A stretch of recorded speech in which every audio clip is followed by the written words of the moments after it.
Hi, hello, Watchfans, and welcome to another edition of the Real Time Show with me, your friendly neighborhood watchmaker, Rob Nuts. Today, I am joined by my co-host, Alon Ben Joseph, who has been mining through the mailbag to find the best questions that our listeners have asked in these past couple of weeks. Alon, which questions have piqued your interest, and where should we start the show today? I wanted to say thank you as well to our friends and fans and newly found contributors, because they're actually amazing questions. Since you are the host and editor, Rob, the honor is yours. And I suggest we just jump in, because this is what this show is about. It's real talk, real topics, real answers about everything time, right? That's exactly right, yeah. I found a really good one to start with, actually. It's largely because of where the guy that's asked it is from. He's from a place in America called Dublin, Ohio. His name's Jonathan. Hi, Jonathan. Thanks for getting in touch. And weirdly, I was born in Dublin, but have also visited and worked in Dublin, Ohio. This is a question that I think we should both address, so I'll let you have a go at it first. The question is, from Jonathan, I want to buy my first watch. What would you gentlemen recommend? How polite is that? Very much so. It's as if he's from Dublin in Europe instead of the US. Thank you so much for that, John. Awesome question. I guess when I get this question asked, I always counter with questions, which is rude, because my mom taught me never to answer a question with a question. But whenever I give advice, I want it to be as personal as possible, because that's what watches are. And I guess that's the beauty of watches. There's so many out there, and they can underline your identity and your style. I always tell people, enjoy the journey up until purchasing the watch. So have fun. You could obviously go into a store physically or digitally and just pull the trigger immediately, but you can also acquire a lot of info. I usually recommend people, if you don't need it for sports and there are no heavy shocks involved, go for mechanical, which can be either hand-wound or automatic. And you can have amazing watches at any price point, even a Swatch System 51, right? Let's say $200, $300, euro, pound. Nowadays, with this currency exchange is going up and down like a ping pong game, it's almost the same. So it depends on what you seek in a watch, what you expect from a watch in precision, in quality, in feel and touch. I think that's very important. So in that sense, although I love e-com and we pioneered a lot in e-com, I love to touch the watches before I buy them. So have them in my hands, really, really play with them as if they're a pebble in my hands, and then put them on my wrist. If your budget is, let's say, below 1,000, I highly recommend to go towards Tissot, Longines, Hamilton if you're from the US. Amazing American brand with Swiss quality, but American roots. I love the Keiki Field mechanical watch. But for example, I love Timex watches. Also, again, if you're in the US, I guess that might resonate with you as a brand. It's less known in Europe. I mentioned Swatch already, which I always loved. If you want to go the digital route and you don't want a connected watch or a smart watch, I highly recommend G-Shocks. They make time-only watches. They make digital-only watches. They make the both options available. So I guess I want to leave it at that. I don't want to make it a monologue. So Rob, the honor is yours. So you touched on probably the most important aspect that's missing from this question, and that is budget. Because if you've got unlimited funds, then the answer could be very different indeed, because I might point you in the direction of a new independent brand, something quite artisanal, something that extols the virtues of true watchmaking. But if we're assuming that this is somebody that's getting into the watchmaking game for the first time and they want to buy something of, significant money, but not crazy amounts, I think that your choices that you picked from the Swatch Group, those three brands, Longines, Hamilton, Tissot, are all very good. And it's really hard to beat the quality that they offer for the price point that they're at, because of the Swatch Group's enormous advantages when it comes to economy of scale. Mm-hmm. I think that the PRX from Tissot is a really nice watch. It ticks a lot of boxes for the zeitgeist. It's cool. It's got an integrated bracelet. It's very on trend, and it costs a few €100, dollars or pounds, as you said, which is a strange thing to find ourselves saying, but there you go. I would also like to say in a similar way to you, answer a question with a question. Your mother will slap me across the wrist, I'm sure. But I would say, why do you want to watch? What does watchmaking mean to you, or what do you think it might mean to you? And then to focus on that budget question, because a lot of my friends that come into watch collecting now, they want to buy an investment piece. And this, I'm allergic to this. I say, no. Don't buy a watch because you think you're going to make money on it. Don't even buy a watch because you are convinced it will hold its value. Never spend more than you can afford to lose on a watch, and make an emotional investment, not a financial one. That's the first thing I say whenever somebody comes to me with this question, and obviously they do quite frequently. I might recommend a new brand from Norway called Straum. That's Straum. You can find them on Instagram. They've got a very nice website, actually. This is a small independent brand from Norway that makes very ambitiously designed watches, created with smart design decisions behind the build process, so you get a lot of quality for your money, considering they don't have the same advantages as much bigger brands.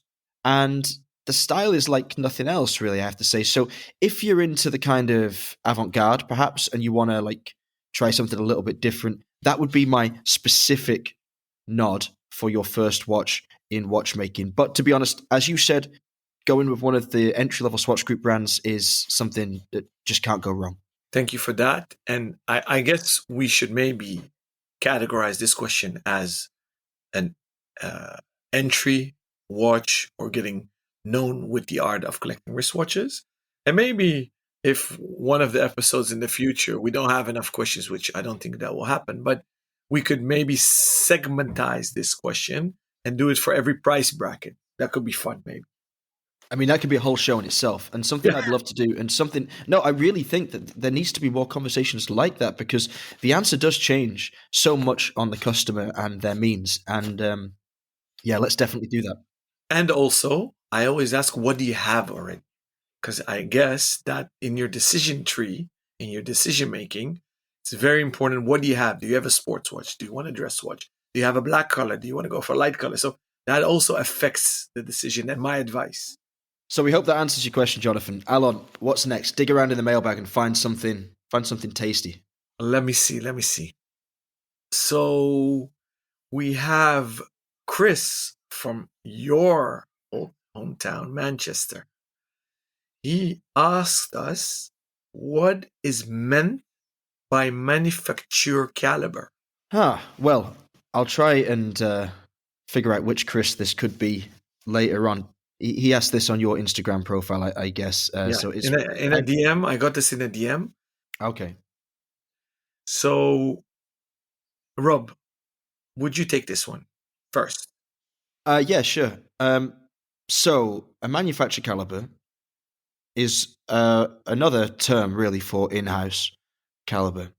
It means that it has been made by the company that says they made it.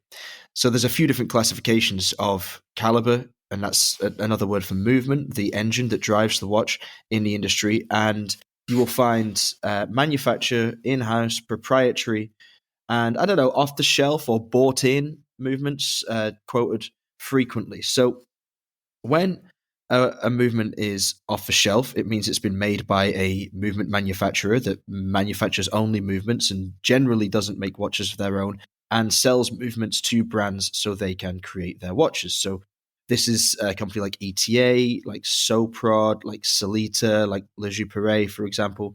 And they have a long list of effectively base movements which can be bought. Sometimes they can be customized for brands as well and sold to them directly. Now, if that customization goes to a point at which the movement becomes something that is exclusive to the brand that's buying it, it's known as a proprietary caliber. Now, a lot of movements that are, shall we say, marketed as manufacture or in-house calibers are actually proprietary calibers.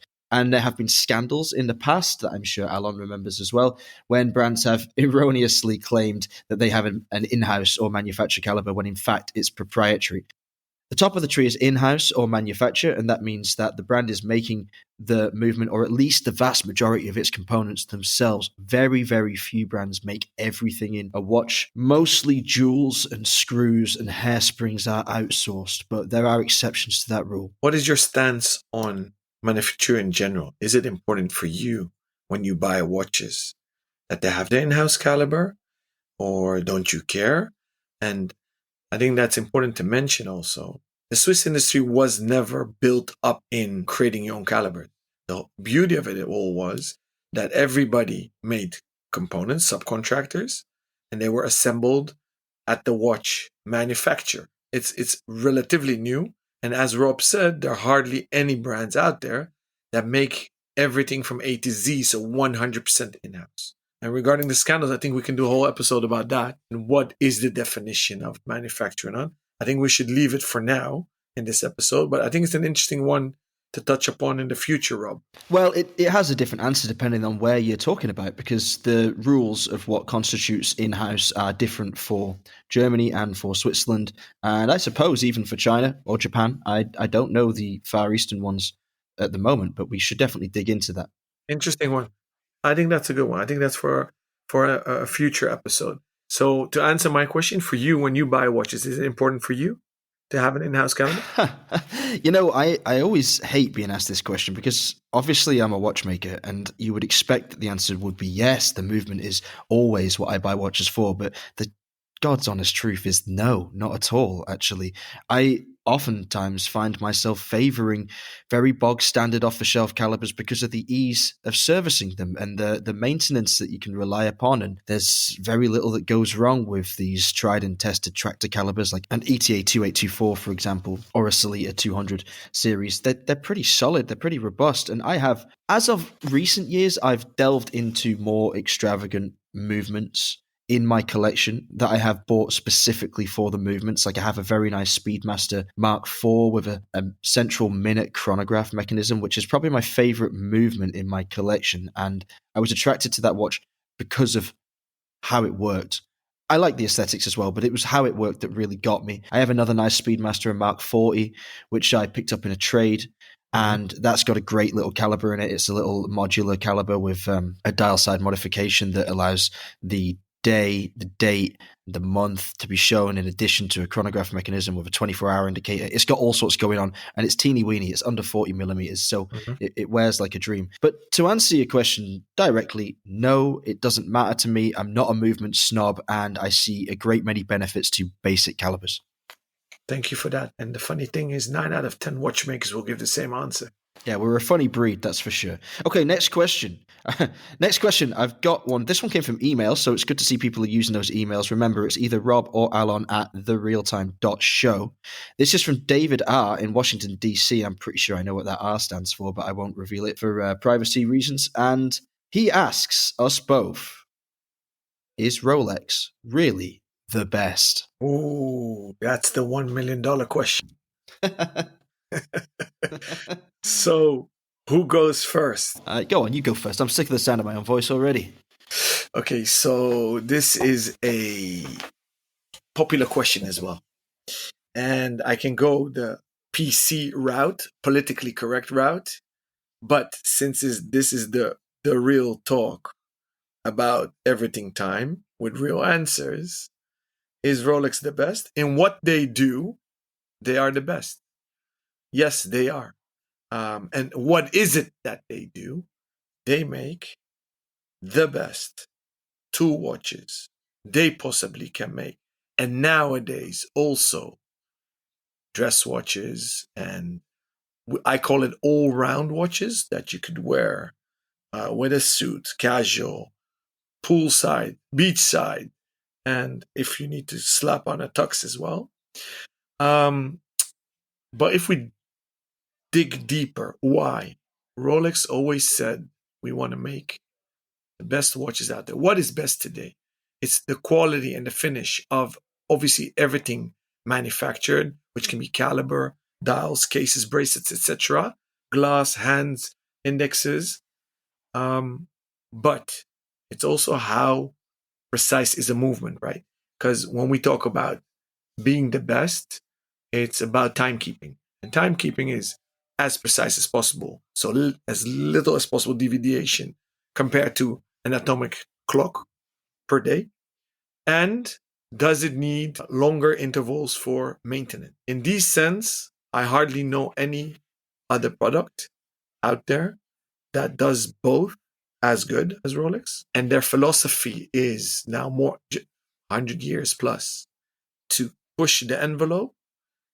Evolutions, never revolutions. Always improve with baby steps, and they keep on doing that, pushing the envelope.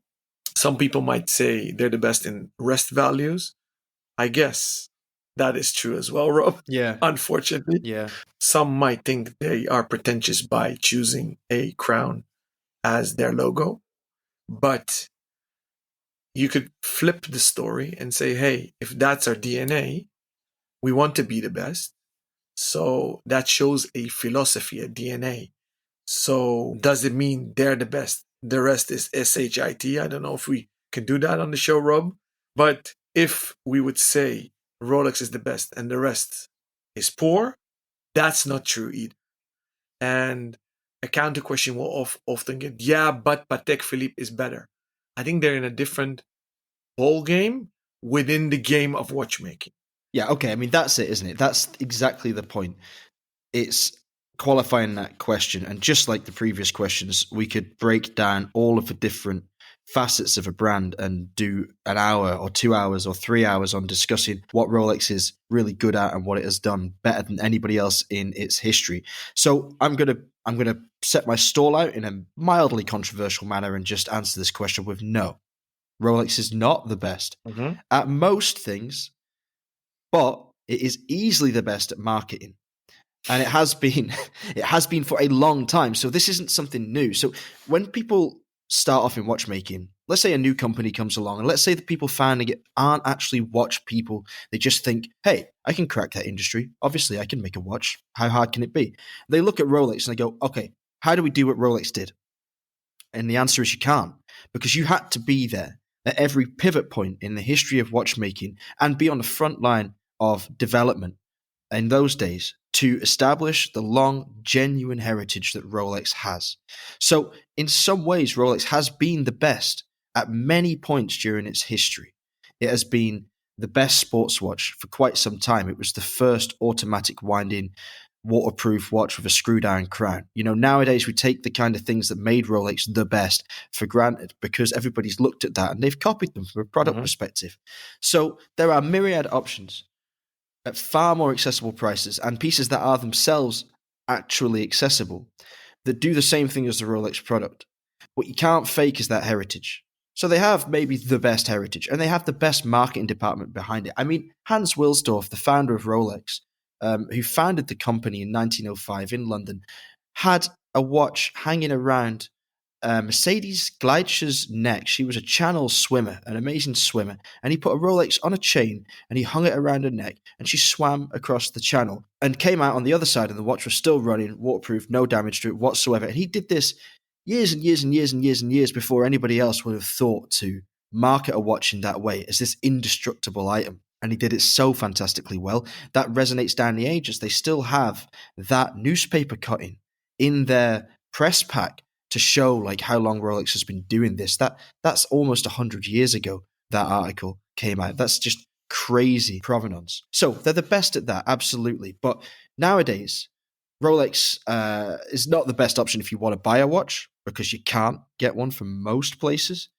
It's not exactly bad value for money because, as you said, the quality is superb, the finishing is superb, the movements are excellent runners, they can withstand shock, they're anti-magnetic, they go for years without any kind of problem, and yeah, ultimately maybe the extra money you pay for a Rolex might save you a few quid in service costs because they're incredibly reliable, but there are tons of other options.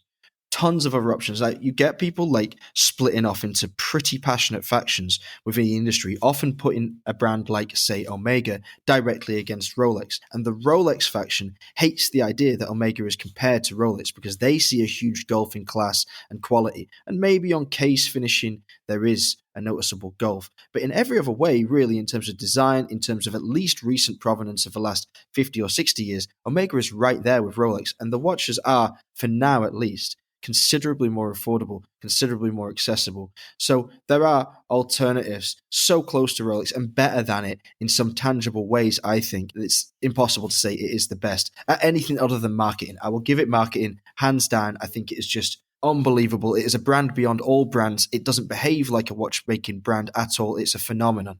So yeah, it's the best phenomenon in watchmaking, but it doesn't mean it's the best watchmaking brand or the best watches. Spot on. And we can also dedicate a whole episode and more about that.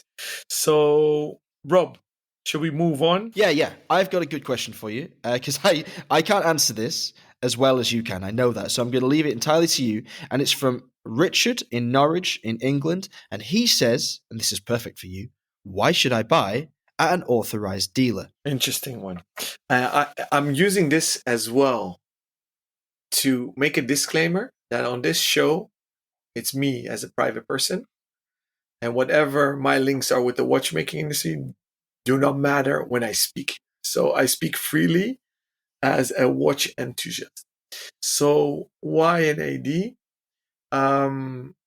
First and foremost, I think, and I'm not objective here because I'm one, but one that is a WIS, a watch nerd, and always treats people like I want to be treated.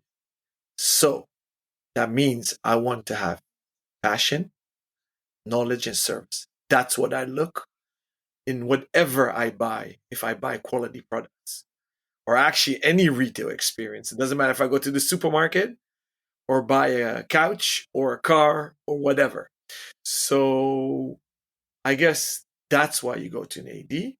And nowadays, in a world where everything verticalizes, and also the watch industry, because a lot of brands are going DTC, direct to consumer, is the ADs are almost always multi-brand retailers. So you have the option to compare.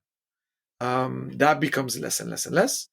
And I guess that summarizes it. I guess if I were to buy from an AD, what I would feel was that I had support if I needed anything. Like I have a physical touch point I can go to, I can hand in my watch, send it off for service. They can take care of all that for me. And that makes me feel very comfortable when you're making a kind of investment that we're talking about here. I guess that can be done also in a monobrand boutique, but usually ADs are more personal. They are often family owned, family run, not always, but often, and they care more. You as a consumer are not a number in these gigantic monobrand boutiques. Yesterday, I was walking through my neighborhood, which is the high street where all the big names are, and still now post COVID, there are huge queues in front of the big names. I'm talking about Hermes, Dior, Chanel, and Cartier. So you know that the minimum price there is a few thousand euros, dollars, whatever, and you need to queue up with 20, 30 people in front of you standing in the rain outside. And then there is a host at the door deciding if you're able to enter or not, like it's a nightclub or something. So that for me is an antithesis on high-end retail. And that often I don't think you'll find at ADs, authorized dealers. That's what AD stands for.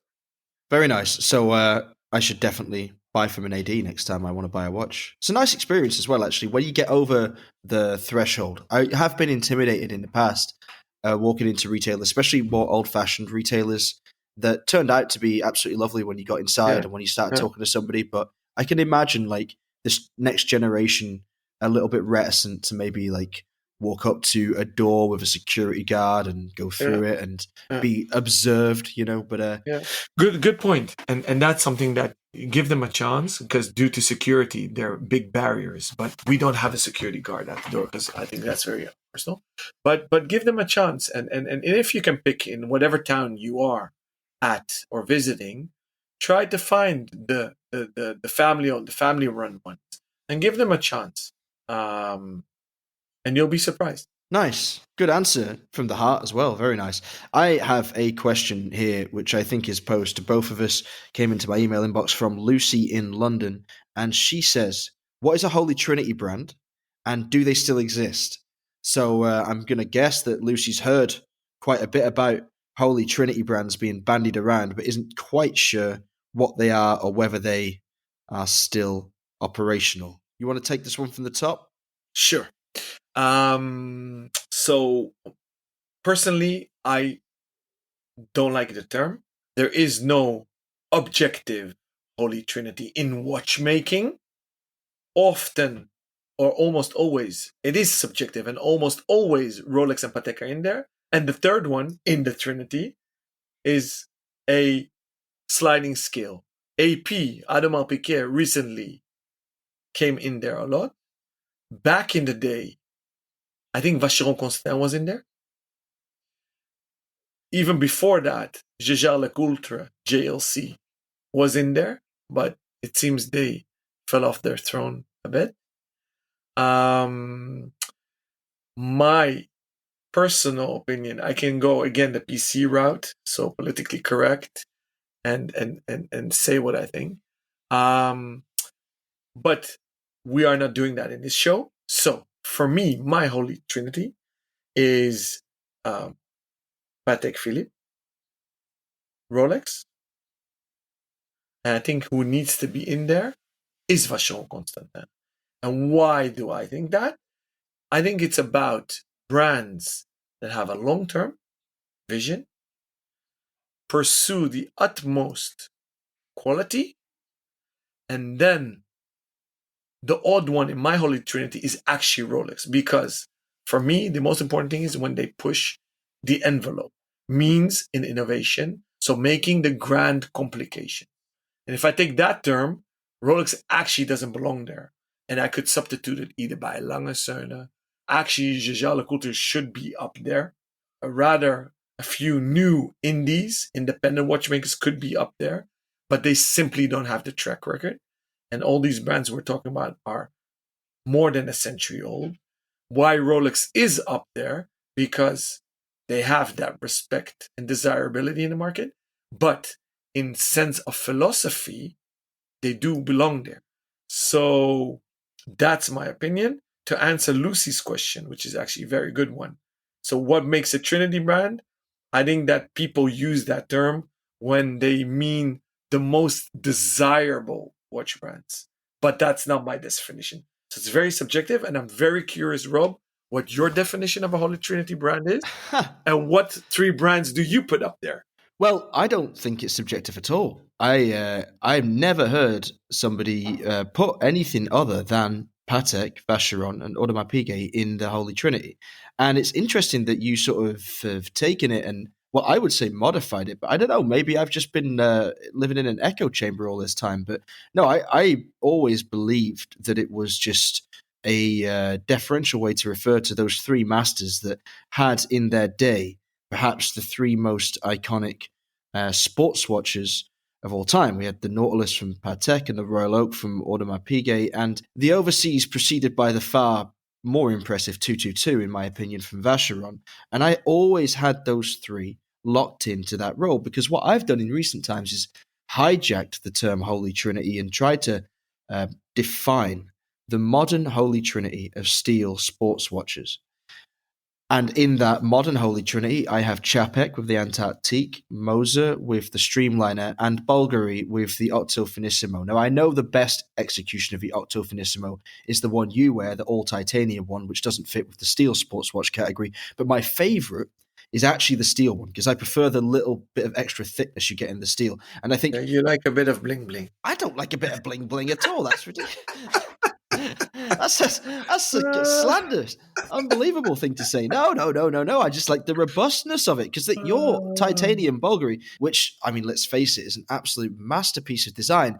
It terrifies me because it's so thin on the wrist. Like, the bracelet is as thick as the watch. It's nuts. Yeah. I mean, it's remarkable. Don't get me wrong. It's remarkable. But the design is what I'm preaching. I don't even love the Streamliner personally. I think the bracelet is sent from heaven, but I'm not sure I would wear it. I adore the Chapek Antarctique, as you know, I wear one most days. Yeah. And I think it's the best thing since the Nautilus, really. I want to jump in because I'm having a lot of fun. And this promises to be a very interesting series of episodes because we're giving multifaceted answers. So I'm going to rebuttal in a reverse chronological order of what you said, Rob. I'm with you 100% on the Holy Trinity of steel sports watches with integrated bracelets. So your Neo Holy Trinity, I'm with you 100%.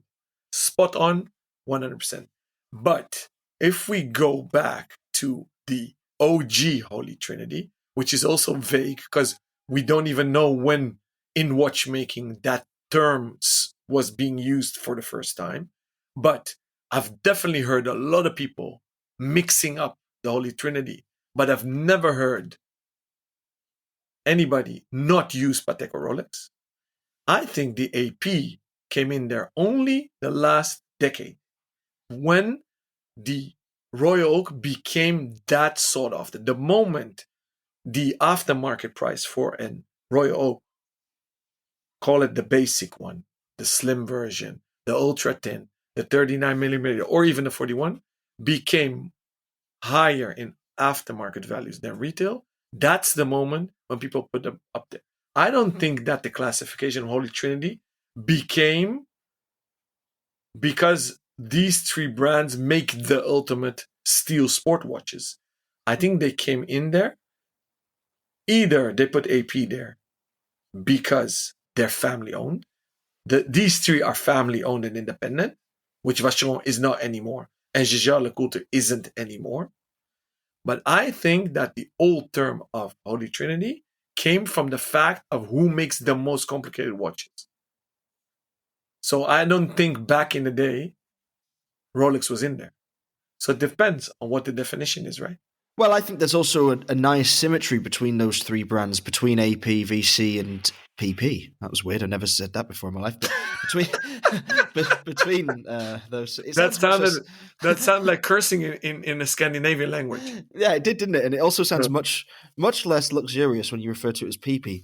Yeah. Anyway, they all seem to be on the same level to me. I guess Rolex jars because, like I said before in my somewhat overly impassioned answer about is Rolex the best or not, Rolex to me doesn't really fit in the general analysis of the watchmaking industry. It's its own animal, it's its own beast, and it's in some ways it's bigger than Patek Philippe. Yeah, in some ways, and I guess also why people start using that term is when watch auctions were the thermometer of the watchmaking industry and values, which today obviously that has been taken over by the Chrono 24s of this world and the internet. I guess the record-breaking brands were put in the Holy Trinity. I guess. But I'm actually very curious to hear from our listeners what they think is the term of Holy Trinity and what their Holy Trinity is. I'm not sure we've done Lucy many favors here, to be honest. We may have asked more questions than we've answered there. But yeah, by all means, guys, do reach out to us and let us know what your experience of the term Holy Trinity is, whether you have a personal definition, whether you believe it to be objective, and if so, which brands you believe comprise it. And we'll dice it up further down the line because I have less of an idea of what it is now than I did when I started the show. So thanks, Alon. All right, so thank you also, Lucy and Rob, for your input. I actually like that we are not on the same page all the time. But I do need to steal that Antarctique off your wrist the next time we sit together. Question for you, Rob. And this is actually very interesting. This was sent in from Robert, a different Robert, actually from Saxony. Oh, no. He asks, are German watches as good as Swiss? And for those that don't know Rob or me that well, we both are very passionate about Glashütte, the watchmaking mecca of Germany, especially the brand Nomos, because that's where we met each other. Rob was selling the Nomos watches to me, I think about 7 years ago. Mm-hmm. And Rob actually lives most of the time, when he's not traveling all the time, in Germany. So, Rob, are German watches as good as Swiss? Well, this is funny. I mean, I live in Saxony. My name is Robert, although nobody but my mother or furious girlfriend calls me by it. And it's a good question because it's the sort of one that I like to ask myself and answer quietly with a resounding yes. Not only are German watches as good as Swiss, I maybe unsurprisingly actually prefer them. And my favorite brand, I suppose, if you put me on the spot, is actually A. Lange & Söhne, also in Glashütte, across the road from Nomos. which I adore, and as you said, worked for a few years, and have many pieces from in my collection. I think I have 7 Nomos watches now, which is 6 more than I can wear at once, which causes some problems because I feel quite emotionally attached. 5 more. Five more. Yeah, I've tried double wristing. I really have, but there's something about the right wrist that just it actually is very uncomfortable for me. But yeah, I suppose I could get away with something small and lightweight like a Tangenta or a Club, and I have both of those, so I could try that. Okay, are German watches as good as Swiss? I say, well, yes. Okay, there's nothing about the standards of German watchmaking that are in any way lower than the standards of Swiss watchmaking. Of course, it comes down to the brands that you're talking about. But if we take the very top levels, let's take Lange and Söhne and Patek Philippe and just put them next to one another. I think that's a pretty fair comparison. Would you not say? Mm-hmm. Mm-hmm. I would say. I would say that horologically they are comparable. Their complications also are comparable. The level of finishing, I personally would give the edge to Lange here, which may be controversial, but I am in love with the German silver movements, the use of screw-down gold chatons, the swan neck regulators, the 3/4 plates, which covers the majority of the movement, which is typical for German watches. It's actually the most identifiable trait of German watch movement architecture. That, to me, finished with Glashütte ribbing, which is basically the same as Geneva striping or Geneva waves, but with a different name, is just heavenly. And I would love to see more some Lange watches in steel cases, because I believe that is more German than the precious metals that the Richemont group that owns Lange & Söhne keeps them bound to these days. But beyond that, there is nothing I prefer about Patek to Lange. I would definitely take a Lange over a Patek any day of the week. And if you step down like to the price point of Nomos, for example, which runs from around 1,100 euros, I think is the entry point with the Club 36, up to about 4,600 for the Weltzeit in steel, and then all the way up to around, I guess, 12 or 13. I'm not sure what the Lambda Deluxe are these days in gold, but that's a great ambassador for the German method to put up against any Swiss brand in the same price point, to look at the mechanics of the Nomos watches, which are now all in-house, which is a remarkable achievement given the fact the brand was only founded in 1990 and didn't release its first watches until 1992. It's a leader in design. It's known for its Bauhaus-inspired styles, but in recent years it has taken some more ambitious steps away from that to try new things with the Autobahn model. And some people would say that the Weltzeit also is not particularly Bauhaus, which is fair enough because it is a little more stylized than perhaps it needs to be, especially in the lug region. But there's a lot of exciting things going on in German watchmaking. There are far fewer brands in Germany than there are in Switzerland, of course, and far fewer of note. But the ones that are pushing the envelope, as Nomos is and as Lange continues to, are absolutely stunning and deserve attention. And for my money, actually outpunch their Swiss corollaries. And just to show that I'm not just a 2-brand man, I bought just a few days ago a Glashütte Original 1970s chronograph with the vibing orange dial. Proud of you. You're rocking our national colors. Of course. Good on you. Good on you. Amazing. Thank you for that. My pleasure. I'm very passionate about German watches. I love the architecture that was established by Ferdinand Adolf Lange when he first came to Glashütte to establish watchmaking as a industry to replace the previous industry of the area, which was silver mining, would you believe? And ever since, the 3/4 plate has been an identifiable trait of German watches, and long may it remain. Amen. So, I got a good question here. This comes from Andreas in Grenchen in Switzerland. That's a big watchmaking town as well, so there's obviously a collector over there, because he's got his finger on the pulse quite clearly. His question is, why are the prices of watches increasing so fast? And we could add to that decreasing again. So maybe we should add to that, where's the volatility coming from? But good question, Andreas. Do you want to take it first? Well, I'll have a crack at it because I keep putting you on the spot, so it's only fair that I try and answer on the fly. I would say that in recent years, especially throughout the pandemic, although the first months of it were a little bit wobbly, the last 2 years of restrictions saw certain portions of the watch industry explode in terms of popularity and price. And I think it was because of all the places one could put their money.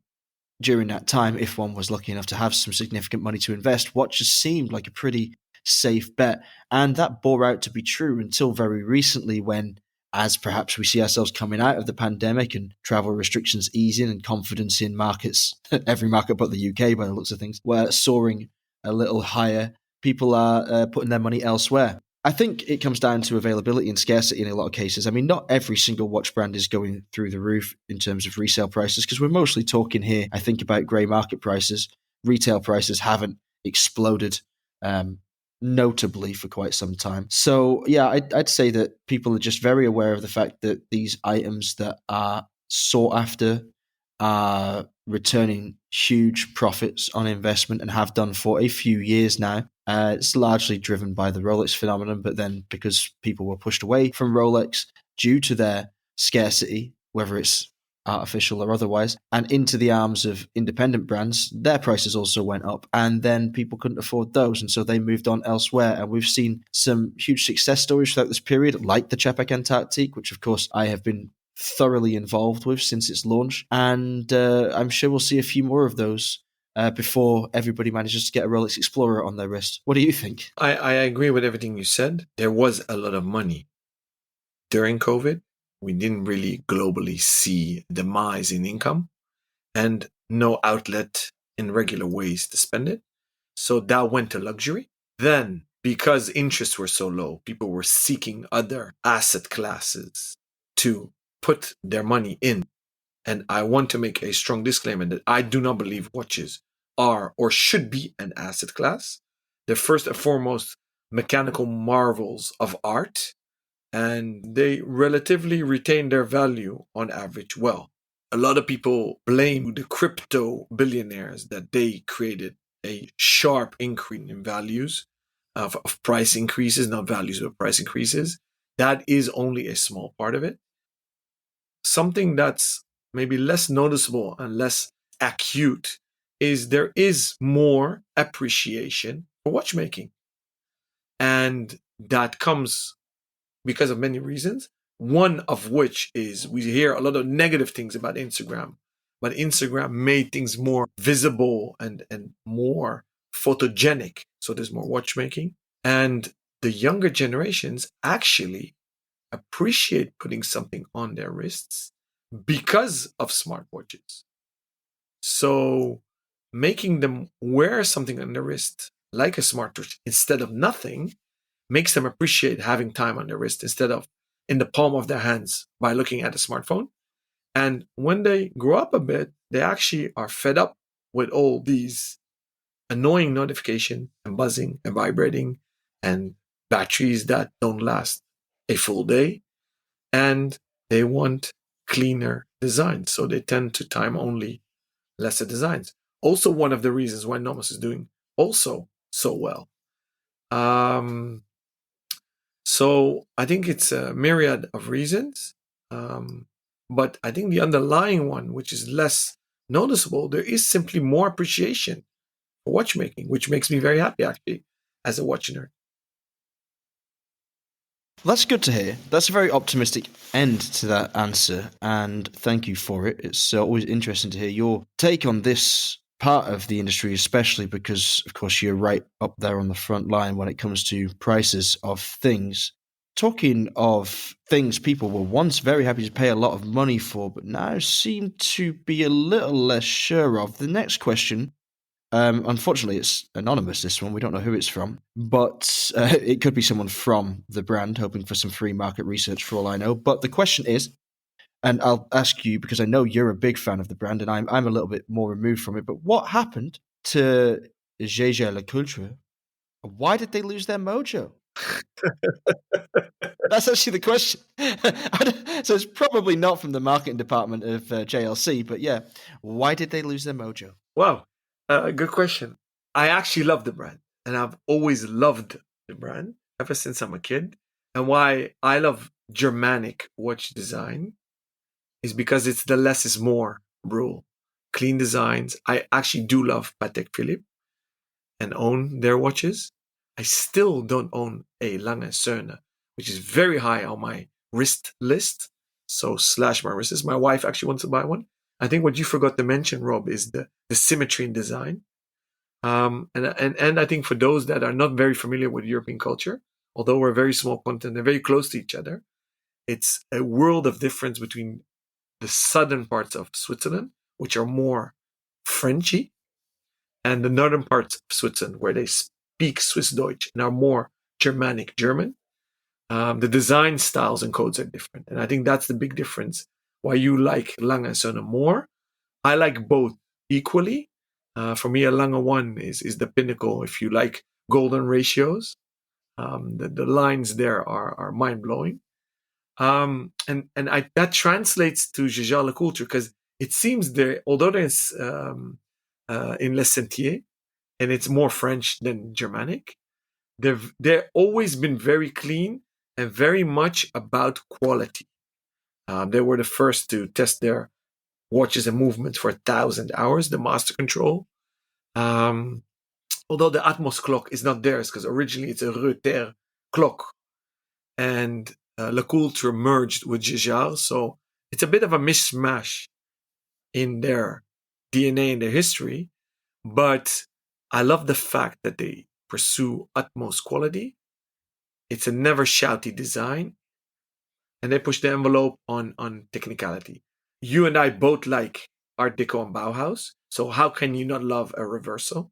Master controls, they were known for the most thin calibers, and almost all major watch brands used Jaeger LeCoultre calibers. Think about the Royal Oak that we talk so much about. I used to own one, and our mutual friend actually purchased it off my wrist, which I regret selling to him back in the early 2000s. Had a Jaeger LeCoultre movement. IWC watches had Jaeger LeCoultre movements, etc., etc. Today, I kind of think they lost their mojo a bit. It seems they're all over the place. I think they're modernizing their designs a bit, but it's simply not spot on. I think they're hanging too long in their retro vibe. A critical note from my end to watchmakers is, guys, come on, innovate again. Don't stick in those neo-vintage, retro-inspired watches and just diving into your archives and bringing back old models. And I guess there's one brand who totally is afloat because of one model, which is Audemars Piguet with the Royal Oak, right? They're all almost synonymous to each other. So Royal Oak is almost the brand. I think that Jaeger LeCoultre never hinged on the Reverso. But I think because the other collections diminished a bit, it seems a one-trick pony now with the Reverso. Yeah. And if you don't like rectangular watches, Yeah. then suddenly you've written off the brand as a consumer, as a buyer. And that's a danger. I mean, their pedigree is Reverso, Master Controls, a Memo Fox, of course. I mean, come on, alarm watches. How amazing is that? Tourbillons, grand complications, perpetual calendars, annual calendars, moon phases, year calendars, etc., etc. Their catalog is so vast. Let's not forget the 101 female watches, right? Braces watches, and I can go on for hours. So as you hear, I am a fan. Official note: I'm not an AD. I've never been. Always wanted to be one. So I literally perceive the brand as a consumer, like our dear listeners. Besides the Reverso, there's no watch in their collection today that I would buy. You know, I would have said exactly the same thing until about a year ago. So I have never been a huge JLC fan, but I have always from afar respected and coveted the Reverso because, like you said perfectly with the Royal Oak and Audemars Piguet, it is basically the brand as far as I see it. I don't think I could bring myself to buy another JLC until I had a Reverso in my collection. That would seem like the wrong way to do things. However, and this is a very big however, because it somewhat rocked my world unexpectedly. I was in The Hague. That must have been 18 months ago, at least 2 years ago, when I was with Fratello, and we had in for review a Master Control annual calendar chronograph, I think it was. And on pictures, even on the website, and there's a lot of fancy videos of this watch on the website, it looks dull as dishwater. It looks like a complete waste of time. Like, why did they bother? Oh my God. Like, you know, it's just white dial, boring blur. Yeah. and it's 12, 13,000 or something. And you think, oh God, who would ever spend that on that watch? Anyway, I rocked up to the office one day and there it was sitting on the side. And I thought, oh, you know what? Can I review this for our little trip to Paris that we were going on? And RJ was like, yeah, sure, of course. Take it. Nobody else wants to wear it. And I put it on. And I was unimpressed for the first couple of hours. And then the sun caught the dial and I was surprised that there was a little more activity and a little bit more vivaciousness in the face than I first thought. But I didn't think too much of it. I thought it was just a lucky sun ray that had caught it in its best light. And as the day progressed, I kept finding myself looking at the watch, and I kept looking at it and looking at it and looking at it. And I don't just mean because I was there to review it, but because I couldn't tear my eyes away from it. Because there was something so remarkably precise about the manufacturing, so beautifully restrained about the dial design, so flawlessly executed about all of those dial elements, the hands and the moon disc and a frame of dates just between 12 o'clock and center, that I became completely obsessed with it. And I couldn't, I mean, I did give it back, obviously, but I didn't want to. I wanted to buy one there and then. I wanted to keep it on my wrist and just transfer the money and say, this is something special. And for a while, and I've kind of gotten over it a little bit now because it was 18 months, 2 years ago, and distance is a great healer. But I did actually go home and start parceling up my collection to think, what can I sell to get one of these? Because to me, actually, it became like almost a forever watch. I don't think it's a watch that would hold its value particularly well, and I don't think it's a watch that you would even find too many people trying to buy off you even in 10 or 20 or 30 years because of how it comes across initially. But as a watch to wear and to live with and to grow old with, I thought that it was surprisingly strong. So I'm with you. I utterly love that new Master Collection, but with the chrono, everything is perfect, just not the push. Why not stick to the old school mushroom pushes? Why these vertical baton dams, vertical? I don't know what they are. I think they tried to modernize the design, and that design doesn't need it. It doesn't need to be modern. Well, I don't know if I agree with your pusher complaint, because my favorite pusher crown setup is on an old 35mm Patek Philippe chronograph where the crown is enormous. That looks like a mushroom. It's not actually a mushroom crown, but it's enormous. And then the Patek, rather oddly, has these massive rectangular pushers. They're almost as big as the crown. I mean, we're talking a 35mm chronograph, so everything on the outside of the case looks comically large. But that, to me, was actually one of the plus points. I thought it was like a really nice callback to that era. No, it's not Jaeger LeCoultre in the old sense of the style. And everything is round there. Why do you need to suddenly put these sharp rectangular edges in there? But okay, let's keep it at this. I hope that we've shed a light on why we think that Jaeger LeCoultre is amazing, and we wish them to succeed a bit more because they deserve it. But why aren't they succeeding? That's the question, isn't it? Is it because they just can't communicate this? I love the fact that they have a female CEO today. I don't know her personally. I don't think she's there more than a year, and you really need time to do a deep dive into a brand to understand the heritage, the culture, and where you want to take it with your vision. Of course, they had Jérôme Lambert for many years there, who's now the group CEO of Richemont. And I think he knows what he does. And I think he did a terrific job with Jaeger LeCoultre after, I guess, the historic magicians of Blumlein and all the Schaffhauser friends and whomever mingled there in the Lange DNA and, the triangle between Lange, IWC, and Jaeger LeCoultre. Again, 3-letter abbreviations. I guess lack of visionary strategy. I guess they're a bit all over the place. I think that's it. I think that is it. There isn't unity within their collection or their message. So the quality of the Reverso and the Master Control ties them together. The Polaris is a watch that I would like from another brand, but not from JLC. And I find that odd sometimes that is actually the case. That's the truth. They should have kept that as a neo-retro or neo-vintage. That should have been just like they started with the Polaris by making it a re-edition. And then they took it not 1 or 2 notches, but too many notches to modernity. And it's not out there, I guess, for me. I'm speaking on my behalf. Yeah, no, I think I agree with you. It just sort of sticks out like a really sore thumb in an otherwise pretty easy to understand collection. But they really deserve it. And in their storytelling, I don't know what they're doing. They don't need celebrity endorsement. They don't need marketing. They don't need influences.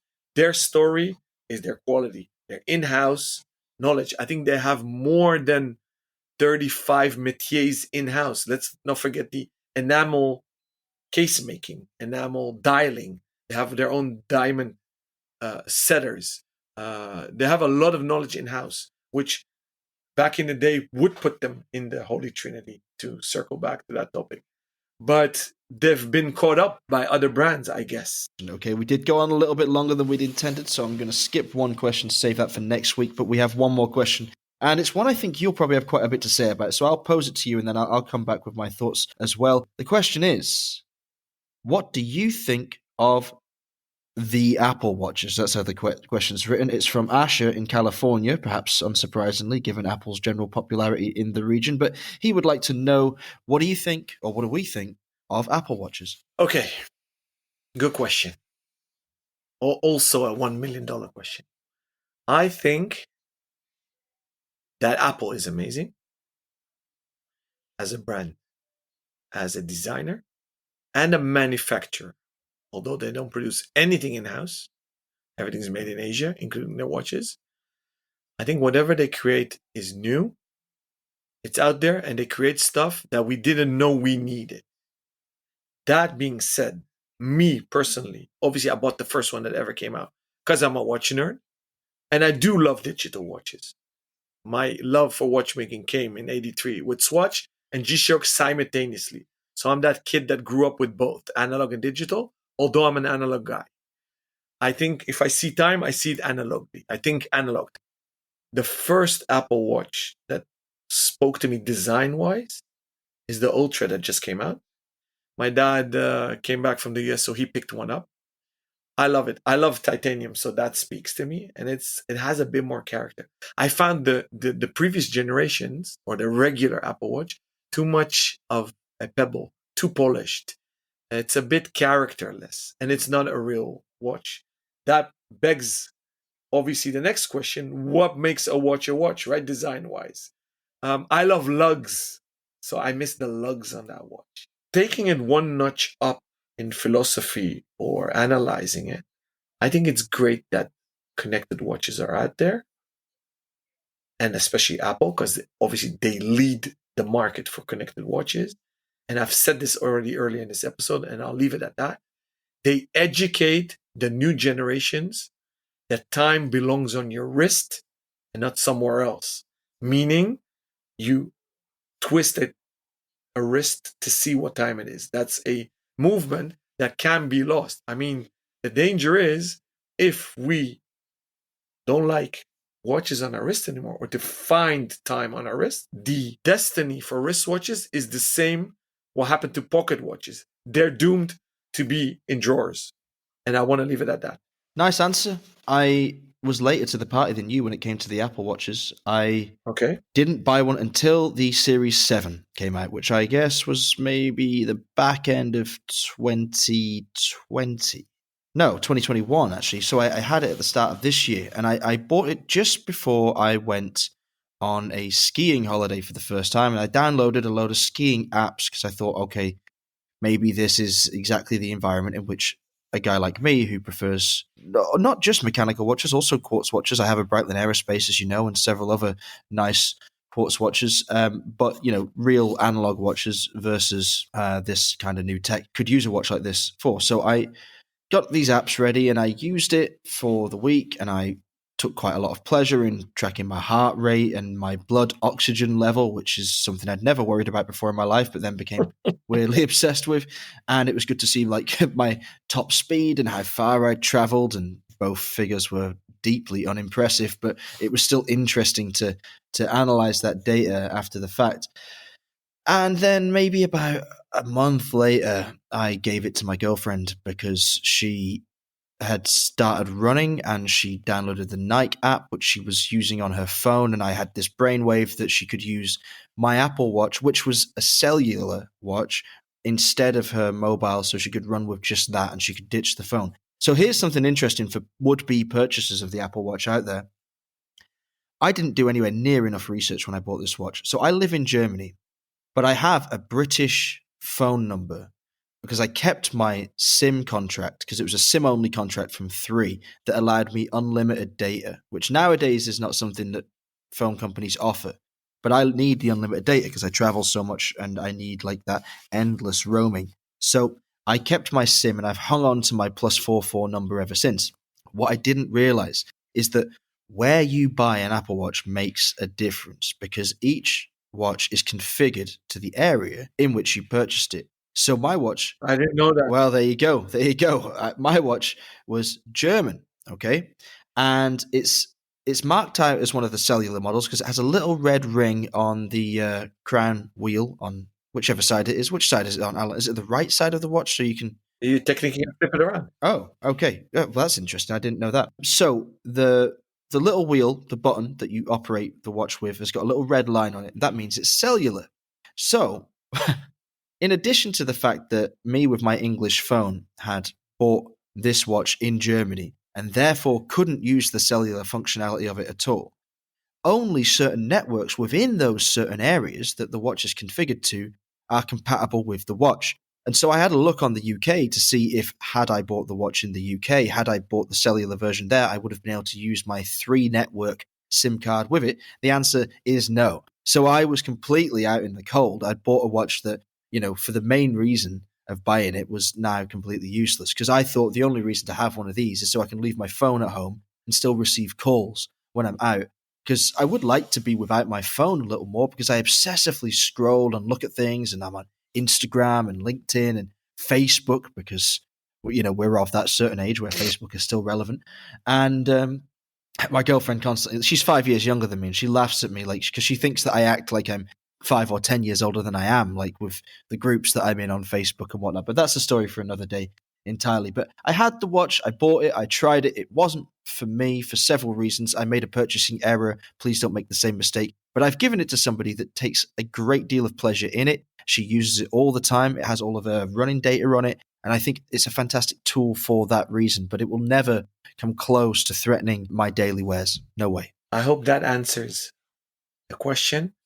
I really enjoyed this episode, Rob. So thank you for that. And thank you for everyone for sending in their awesome questions. I actually like this format very much. So I hope we will get way more questions for future episodes. Well, we're stacked up now for a few episodes to run, but we will mix and match the questions as and when they come in. It isn't done on a first-come, first-served basis. We'll try and put together a good range of questions for our Q&A session every week. Remember, if you want to get in touch with us, you can either contact us via Instagram directly. It's either at Rob Nuds, that's ROBNUDDS, or at Alon Ben Joseph, that's ALONBENJOSEPH. Or contact us at our email addresses for therealtime.show, and that is rob@therealtime.show or alon@therealtime.show, and ask us anything and everything you want. We want to know what you want to know about watchmaking, so hit us up, and we'll see you next time.